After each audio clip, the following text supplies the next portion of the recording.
किसान साथियों, जब बात डीएपी खाद की आती है तो बहुत सारा कन्फ्यूजन हमारे दिमाग में रहता है। हालांकि हमने बहुत बार वीडियो भी बना के बताया हुआ है, फिर भी अगर आपको वो वीडियो अभी तक ना मिली हो तो हमने सोचा एक नई वीडियो बना के आपको बताया जाए कि डीएपी आपको कब डालना चाहिए, कब आप डीएपी डालें, कितनी मात्रा में डीएपी डालें जिससे इसका लाभ आपको ज़्यादा मिले।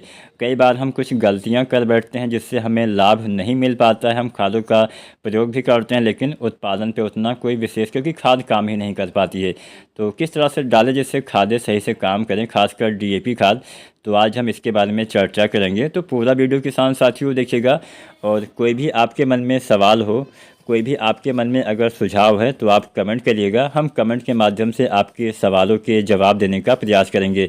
तो चलिए वीडियो स्टार्ट करते हैं। जानते हैं डीएपी हमें कब, कितनी मात्रा में, कैसे आपको इस्तेमाल करना चाहिए। डीएपी जिसको हम डाई अमोनियम फास्फेट के नाम से भी जानते हैं, इसमें 46% फास्फोरस और 18% नाइट्रोजन पाया जाता है। यानी इसमें सबसे ज़्यादा जितनी भी खादें आती हैं दानेदार रूप में, उसमें सबसे ज़्यादा फास्फोरस आपका डीएपी में ही पाया जाता है। अब डीएपी में फास्फोरस ज़्यादा होता है, इसलिए ज़्यादातर किसान साथी डीएपी खाद का ही प्रयोग करते हैं। मात्रा पहले बताएंगे, उसके बाद समय बताएंगे। तो डीएपी आपको पर एकड़ के हिसाब से अगर हम मात्रा जानें तो हाइब्रिड धान की जो वैरायटियाँ होती हैं उसमें आपको 30 किलो से लेकर 40 किलो डीएपी पर एकड़ के हिसाब से इस्तेमाल करना चाहिए। अब 30-40 किलो में 10 किलो का डिफरेंस है, तो ये डिफरेंस भी आप समझ लीजिए। मैंने बोला 30-40 किलो, तो आप कंफ्यूज हो जाएंगे कितना किस में डालना है।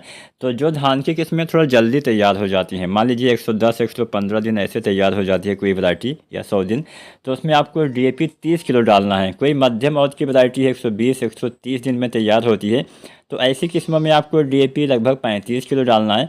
और कोई देर से तैयार होने वाली वैरायटी है 140 या उससे ज़्यादा दिन में, तो उसमें आपको 40 किलो डीएपी पर एकड़ के हिसाब से डालना है। ये तो मात्रा हो गई। समय आप जानिए, समय सबसे महत्वपूर्ण है। डीएपी का इस्तेमाल हमेशा रोपाई करने से पहले अंतिम जुताई के समय ही कर दीजिए, तभी डीएपी सही से काम कर पाएगी। क्यों काम कर पाएगी? क्योंकि डीएपी में होता है फास्फोरस ज़्यादा मात्रा में, 46%।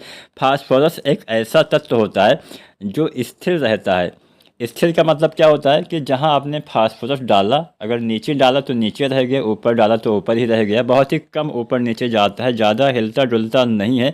ऐसी दशा में अगर आप फास्फोरस का इस्तेमाल ऊपर से करेंगे, मान लीजिए आपने रोपाई किया, उसके 2-4 दिन बाद, 10 दिन बाद आपने डीएपी का इस्तेमाल किया, तो वो तो ऊपर ही रह जाएगा। पौधे की जड़ें इतना ऊपर नहीं होती हैं जहाँ पर वो रह जाएगा, जिससे पौधे को फास्फोरस मिल ही नहीं पाएगा। ऊपर आपकी मिट्टी में रहेगा लेकिन बहुत ही कम मात्रा में। जितने जड़ें ऊपर जाएंगी, कुछ ऊपर नीचे हो गया तो मिल गया, नहीं तो नहीं मिल पाएगा। जिससे क्या होगा कि आपका जो पैसा है वो भी बर्बाद हो जाएगा। आपने खादों का इस्तेमाल किया, खाद लगी ही नहीं। तो इस बात का ध्यान दीजिए, अंतिम जुताई के समय ही आपको जो है डीएपी खाद का इस्तेमाल कर देना चाहिए। ये तो बात हो गई कब डालना है, अंतिम जुताई के समय, रोपाई से पहले ही डीएपी आपको इस्तेमाल कर देना है। डीएपी ही नहीं, जितने भी ये फास्फोरस वाली खाद होती हैं, अगर आप डीएपी नहीं भी डालते हैं, अगर आप सिंगल सुपर फास्फेट डालते हैं, वो भी रोपाई से पहले डालिए। अगर आप एनपीके कोई डालते हैं, चाहे एनपीके 12-32-16 हो, 10-26-26 हो, 14-35-14 हो, 20-20-0-13 हो, कोई भी एनपीके हो जिसमें भी फास्फोरस पाया जाता है, रोपाई से पहले ही आपको प्रयोग करना है, तभी उसका लाभ आपको दिखाई देगा।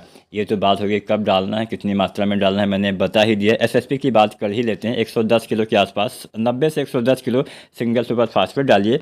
अगर आप एनपीके 12-32-16 डालते हैं तो लगभग 45 से 55 किलो पर एकड़ के हिसाब से प्रयोग करना है। अब हम जानते हैं कि इसके साथ नहीं डालना चाहिए, तो सीधी सी बात है, आपको जिंक सल्फेट के साथ ये खादें नहीं प्रयोग करनी होती हैं। जिंक सल्फेट के साथ चाहे 33% वाला हो, चाहे 21% वाला हो, आपको ना तो डीएपी डालना है, ना ही एनपीके कोई डालना है, ना ही आपको एसएसपी डालना है। क्योंकि दोनों चीज़ें आपस में मिलकर रिएक्शन करती हैं, जिससे एक नया तत्व बन जाता है जिंक फास्फेट, जो कि अघुलनशील होता है। अघुलनशील का मतलब मिट्टी में मौजूद रहेगा लेकिन आपके पौधे भोजन के रूप में उसको नहीं ले पाएंगे। समझ लीजिए मिट्टी में बेकार पड़ा रहेगा। तो इसलिए आपको जिंक का इस्तेमाल रोपाई के समय नहीं करना चाहिए। कम से कम 20 दिन का अंतर देना होता है, उसके बाद आप जिंक का इस्तेमाल कर सकते हैं। तो अगर आप इन छोटी छोटी बातों का ध्यान देते हैं तो आप खादों का इस्तेमाल भी करेंगे, आपकी उचित मात्रा में खाद भी डालेंगे, वो खाद सही से काम भी कर पाएगी। तो उम्मीद करते हैं आज की वीडियो में डीएपी खाद कब डालें, कितना डालें, कैसे डालें, आपको पता चल गया होगा। वीडियो अच्छी लगी हो लाइक करें। धन्यवाद।